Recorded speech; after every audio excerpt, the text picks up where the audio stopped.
Hi, I'm Dr. Jim Carlson from the Riverside Animal Clinic, and we're going to discuss case number 01922. And this is going to be a case where we had chronic allergies, and a lot of cases that come in with skin problems or chronic allergies have been diagnosed as allergens in the system. But if we understand what allergies truly are, there's a big difference between being sensitive and being allergic. Sensitivity is that if you're exposed to it on a daily basis, you'll react in some way. And dogs can present with mostly skin problems, sneezing, ear infections, diarrhea, things like that. In this case, we're dealing with skin problems. Allergies are the presence of the sensitivity all the time, regardless if they're exposed or not. So if you're allergic to something, you may not actually be exposed to it anymore, but you keep reacting to it. And if we look at this case, we can see that there's a lot of red flags here. One is allergies, and then connective tissue.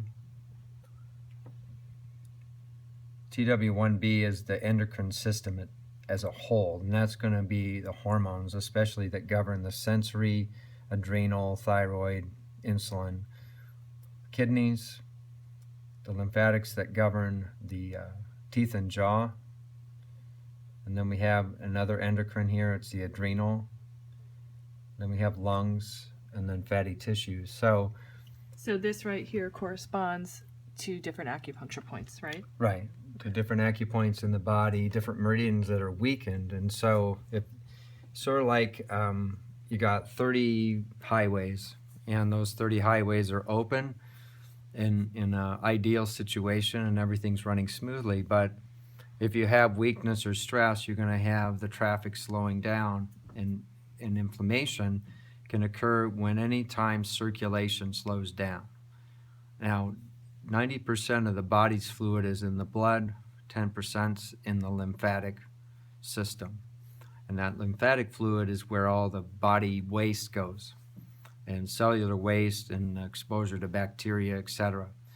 And so the lymph nodes filter that out, and if they can't do a complete job, if the byproduct is foreign to the body, it keeps reacting until it finally gets rid of it. So you can get rid of toxin or allergens by vomiting or diarrhea. You can get rid of allergens by inflammation or deposition of fatty deposits like lipomas. And so by correcting this, we're going to first of all condition. So I use a hemp oil infusion. We get 3 drops a day, and what we're going to do is condition these numbers back to normal. So in 3 months, all of these will be back to green. These down here will make sure that they've stayed steady. If not, then we'll correct those if they're not maintaining their green balance.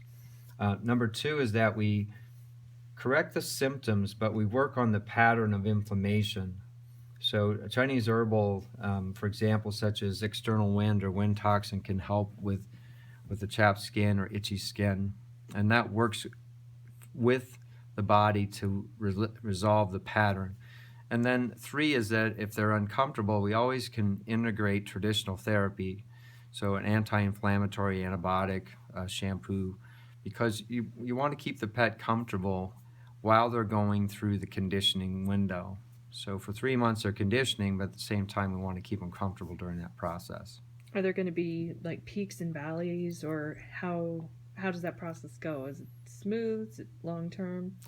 Well, it varies, because if we're getting in condition, say we go to the gym to get in condition, there's going to be days where we feel good, and there's going to be days we feel sore, and so it'll be up and down periods. And so it's really important to stay in contact during this process, because owners may witness that maybe there's an expulsion phase where they have some upset stomach or diarrhea, but it should not cause the pet any harm or any difficulties, but there'll be peaks and valleys during this process.